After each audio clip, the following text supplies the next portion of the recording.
That's sort of the biggest question I have. Wow. Dude, everything is going wrong today.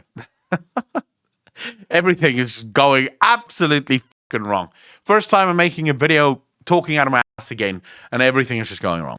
Sup, ladies and gentlemen, Aquilon here, and welcome back to each of and of course, if you are here for the first time, please remember to hit the like button, hit the subscribe button, and also smash the bell. And if you want to be one of the cool people on the screen right now, remember to hit the links to Patreon in the description down below. Today's video, I'm gonna try and prove to you that Anduin's journey, and now more specifically Anduin's journey through the Maw, will shape one of the greatest changes in World of Warcraft and will have a massive, massive effect on the future of World of Warcraft. If I succeed, you can hit the like button at the end of the video. If I don't succeed, you can hit the dislike button at the end of the video. Deal? Let's do this. So let's start very briefly with a short history overview of Anduin. Anduin was the king for a long time as a boy, basically not ruling. He had advisors ruling him. This is important as it will affect how Anduin approaches rule later on in his life. Of course, Varian returns and Varian becomes the king. This leaves Anduin to effectively go off and play to his boyhood fantasies. Anduin have always dreamt of peace between the Horde and the Alliance, and he believes that it is attainable. Of course, it never actually is. It's always just a little bit out of reach. I believe now, for the first time ever, really, peace between the Horde and the Alliance is more possible than ever before. And perhaps this will be something that Anduin recognizes as well, and I believe Anduin's story may actually have a part to play in all of this. But okay, so Anduin, first part of his life, basically ruled by proxy. He is the king, but everyone else is making decisions on his behalf. Varian comes and Anduin can leave and play peacemaker. Anduin eventually has to become king in his own right, as Varian had died, and we see the same thing happen. Anduin effectively rules by proxy. Yes, he is the king, and yes, he gets to make the final decisions, but he relies very heavily on his advisors, Gain, Turalyon, Master Matthias Shaw, even. Everyone else gets to dictate to Anduin, and Anduin effectively makes decisions based purely on that. So he goes with whichever advisor he believes has the right of it. Not a bad trait for a king, the ability to listen to others, so this is not a negative for Anduin, but Anduin, as the king, have not made a lot of decisions in his own right. Most of his decisions have always been influenced by someone else. We see this highlighted in the cinematic for Battle for Azeroth, where it is Gain that comes to Anduin and tells him, "We are ready, we can proceed," and Anduin effectively acts upon the advice of Gain. We see this again in Shadows Rising in the book, when Matthias Shaw, Turalyon, and Gain and Anduin is in the dungeons of Stormwind, and Anduin doesn't know what to do. Gain and Turalyon provides suggestions, and Anduin goes with Turalyon. He's like, "Yeah, Turalyon, you and Illyria go find the Banshee Queen," right? Simple as that. So Anduin, and I believe a lot of this has to do with his boyhood rule, where he became used to the idea that other people rule in his stead, right? Other people make the decisions. He just listens to what they have to say and then do what they have to say because he trusts that they might know a lot more than him. Remember, he is still extremely young and he might still very much question who he used to be.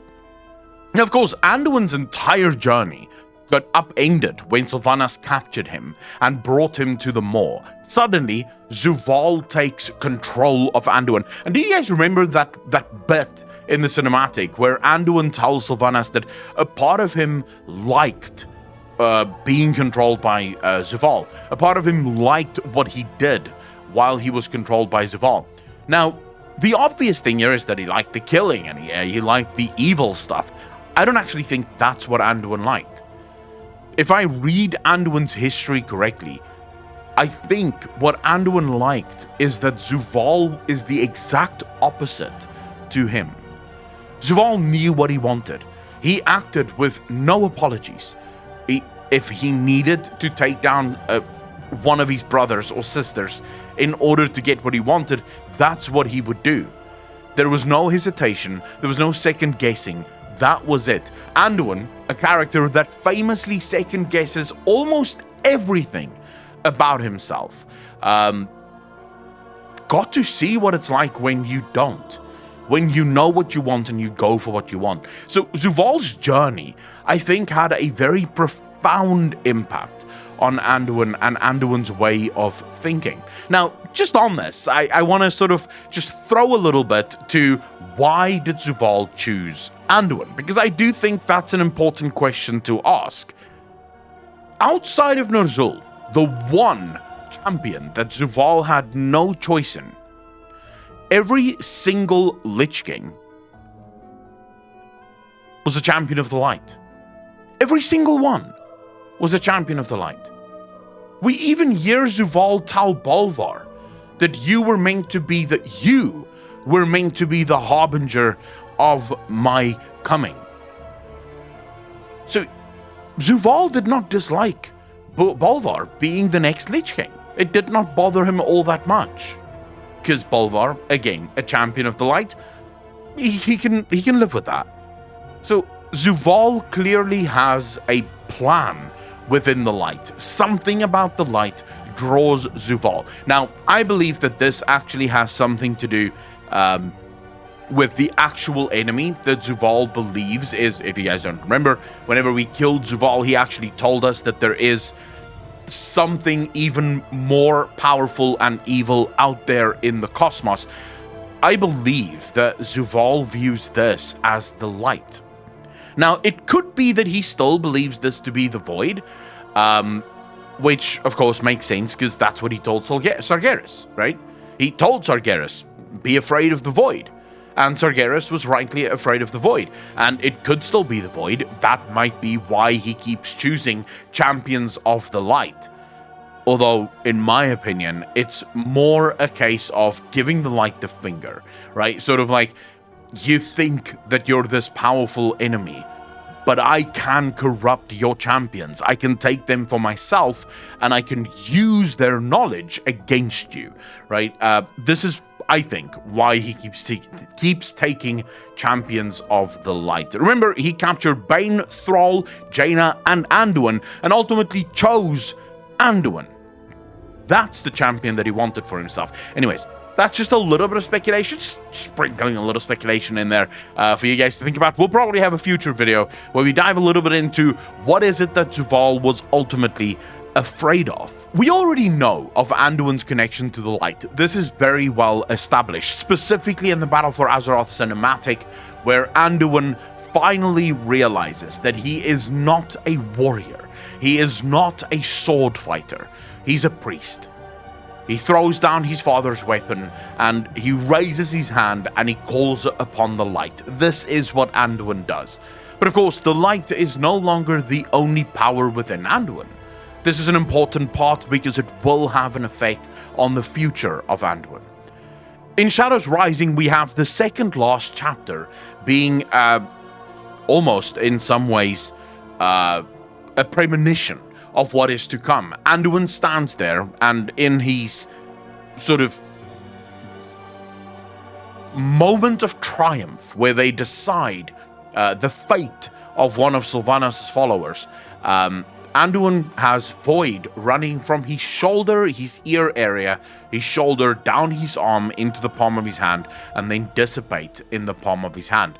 Void. This was pronounced. This was very clearly an important bit. And when I did my interview with Madeleine Roux, she told me that that bit was one of the bits that absolutely had to be in the book. This came from Blizzard, right from Blizzard. They needed the audience to know that there is void within Anduin. So Anduin right now, obviously, most likely, very much unaware of the void within him. But remember the final speculation. Oh, not the final speculation. What am I talking about? We're not even talking speculation here. We're talking actual facts. Remember the final cinematic with Anduin and Sylvanas? Anduin tells us that he is not ready to call upon the light. Because after everything he had done, he does not believe that the light will answer. Well, if you have access to two sources of power, and you believe that one of those sources will not answer you, are you not then going to embrace the other? Because you know the Void would most likely have no problem with what you had done, with everything that you were involved in with Zovaal. This is very similar, by the way, to the story of Forsaken Priests. And remember that Shadow Priests actually started with the Forsaken. Since they could not call upon the light, they found a power much more profound within themselves. Now, the exact lore and history of this have been retconned over time, but it's still an interesting little bit. Anduin, afraid to call upon the light, now calls upon the Void in order to provide him with this power. Now, this is where we get to a rather interesting whisper, one that has yet to sort of reveal itself in the game. The Golden One claims a vacant throne. The Crown of Light brings only darkness. I believe it actually says, beware, the Crown of Light brings only darkness. Now, the Golden One, as far as I'm concerned, has to be Turalyon.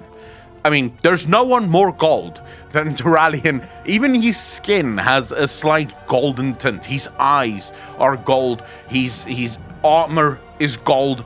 Everything about this guy is gold. So the Golden One claims a vacant throne. I believe this very much to be just straightforward, bam, in your face. This is what it is. And with every single whisper, how it's mostly played out, it usually is a lot more straightforward than what we sort of five-head our way into. So I believe that this is exactly it.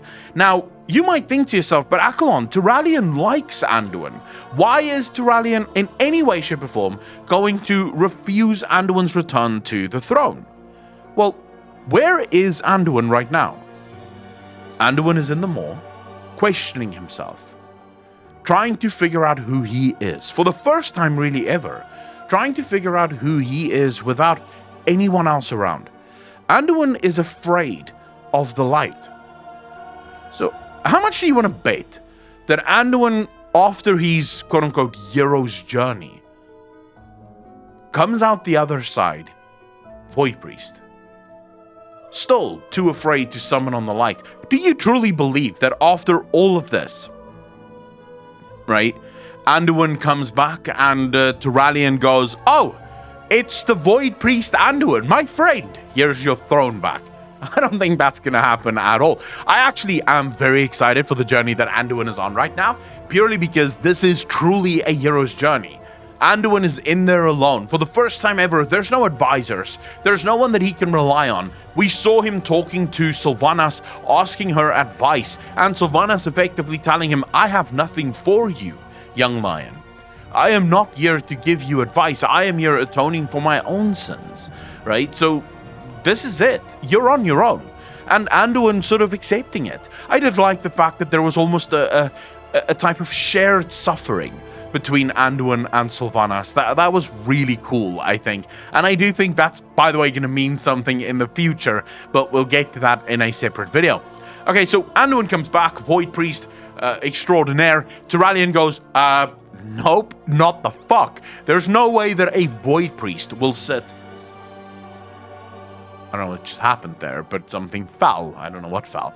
But there's no way that a Void Priest sits on the throne of Stormwind. And this is where Turalyon effectively goes, no, he's been corrupted. Remember, Anduin just spent the better part of 2 years being tied to Zovaal, acting in Zovaal's stead. Now Anduin comes back after refusing to return, staying within the Maw, but Void corrupted, or at least what Turalyon would see as Void corrupted. There's no way that Turalyon provides him with access to the throne. This leaves Anduin very much out in the cold. What is it that Anduin can do now? Well, Anduin has to challenge Turalyon for his throne. How does that look? Well, I think Anduin returns to Lordaeron. You might say, but Akalon, Lordaeron belongs to the Forsaken. Yes, but Calia Menethil sits on the Council of the Forsaken now. Calia Menethil and Anduin do have, however slight, a connection. So Anduin returns to Lordaeron, and now is forced to call upon his allies within the Horde. For the first time ever, the Horde and the Alliance aren't teaming up to take out a rightful leader and ruler of the Horde. No, they're teaming up to take over or to take out a sort of usurper of the throne.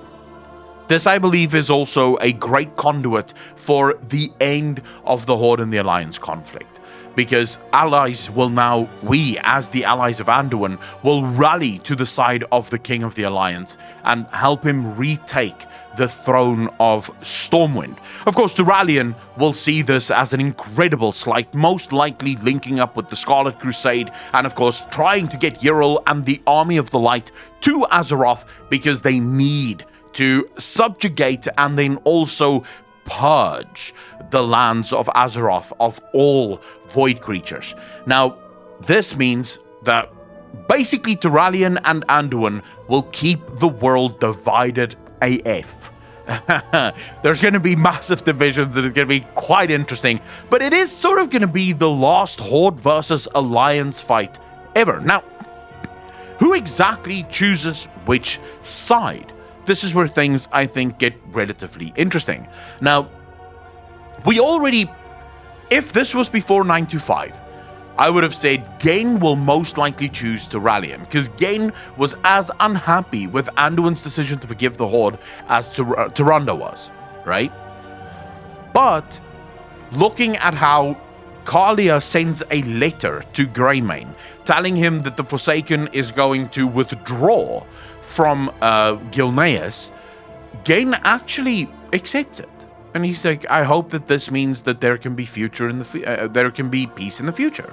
Future in the future would work too, I guess. There is future in the future. But, you know, so they withdraw, and Gain is perfectly fine with this. I believe Gain will join Anduin in his fight against Turalyon, because Turalyon is going to become fanatic within the light.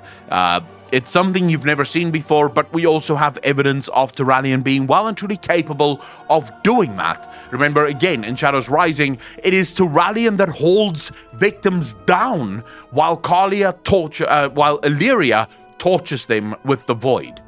So Turalyon already have a few screws at least loose, and I think Blizzard wanted us to see that very specifically, because we need to understand that Turalyon is not a good guy. Turalyon is a part of the Army of the Light. Turalyon will fight to his death for the light. Not for anyone else, not for anything else. For the light. And we may actually see Turalyon cracking down in Dragonflight on things like warlocks and rogues, and sort of making Stormwind a lot more light focused. We can already probably expect some build-up in Dragonflight to the inevitable end that is, you know, Turalyon and Anduin standoff. But okay, so who joins what? My biggest question here is actually the Night Elves, because I'm very confused as to where Tyrande lies right now. We know that Tyrande wants to rebuild. She wants to focus on rebuilding their home and rebuilding her people. But is she still unhappy with Anduin? And more specifically, now that Anduin remained within the Maw, is there a chance that Tyrande views this as a betrayal by Anduin? The fact that Anduin seems to be the only person willing to forgive Sylvanas, willing to still sort of kind of hang out with her in a matter of speaking, right? So it might be that Tyrande views this as a slight. Also, there is the opposite side. Will Tyrande and the Night Elves be okay with the incredible sort of bigotry and hatred of the light? Will they go along with this? And will they themselves be accepted within this? The light does not seem to care in any way, shape, or form about moon priests and things like that. You either follow the light or you get fucked. That seems to be their basic standpoint in things. But anyways, so that's sort of the biggest question I have. Wow. Dude, everything is going wrong today. Everything is going absolutely fucking wrong. First time I'm making a video talking out of my ass again, and everything is just going wrong. But anyways, so I do actually have quite a slight list here. Who joins Anduin? So Valen, I believe, will join Anduin. Gain, Council of the Three Hammers, question mark, question mark, question mark. Moira will basically join whoever makes sure that her son gets the throne of Ironforge. Bronzebeard, Falstad, not entirely sure if they will join Anduin or if they will lean towards Turalyon, or maybe, just maybe, this leads to another war between the Hammers, and then, of course, none of them matter because they've started a civil war again because they couldn't agree on who to actually back. Duran and the Night Elves again, question mark, and Jaina, question mark, question mark. The only reason I believe Jaina will most likely follow Anduin is Jaina loves Anduin with all of her heart. I don't believe that she will ever turn against Anduin. Turalyon, on the other hand, might have the Night Elves, question mark, definitely has the Lightforged, most likely has Illyria until Yril shows up and wants to kill Illyria because Illyria is, of course, a void creature, and then, of course, he does have the Armies of the Light. 100%. Now, all of this leads to a massive, massive war. And if you're questioning whether or not this war is needed, let me be clear. Blizzard have been building up to this point for about 3 expansions now. Every expansion that the Horde has its conflicts. There are more and more things happening within the Alliance that moves the Alliance closer and closer and closer towards the Civil War. This is the first time that we actually have a conduit for the Civil War, that we can look at it and say, wow, this could absolutely happen, and here's why. So I believe this is not only plausible, this is absolutely inevitable. That the Horde, the Alliance will have their major conflict, and the Horde will help Anduin to retake Stormwind. Of course, the Horde will do so because with Uriel showing up, how do you think the Magororks are going to react? Because they doubt with that bitch. They're going to be like, oh my god, you guys have seen nothing yet. Wait until she gets going. It's going to be epic, right? So they're obviously going to join Anduin in trying to stop the onslaught of the light, which then has multiple impacts on the story of Azeroth. First and foremost, it destroys the differentiation between the Horde and the Alliance, because the Horde now finally works with the King of Stormwind and his troops in order to retake Stormwind, in order to throw off a potential dictator. This is just ultimately what you need in order to do away with the factions. More importantly, it sets up the light as the next future big bad, because it finally exposes the light for what it is, something we have made multiple videos on, and I think something that is very, very important within the story. Now, all of this is to say my speculation. I might be wrong. I might be right. You might have a different one. So let me know in the comment section down below. I love reading your theories. Remember to hit that like button, hit that subscribe button. If I convinced you, if I didn't, hit the dislike button. That's 100% up to you. All of the amazing people on the screen right now, thank you so much for your support. The Twitch subs, the YouTube channel members, and of course the patrons. Your support means the absolute world to me. I'm actually literally within the next half an hour going to go live to patrons just to hang out and do another script, this time the Sylvanas one. So look forward to a Sylvanas video in the very near future. Ladies and gentlemen, as always, thank you so much for watching. Please be kind to each other, be good to each other, and I will see all of you in the next one. Peace out, fam. In Shadows Rising, we have the second last chapter.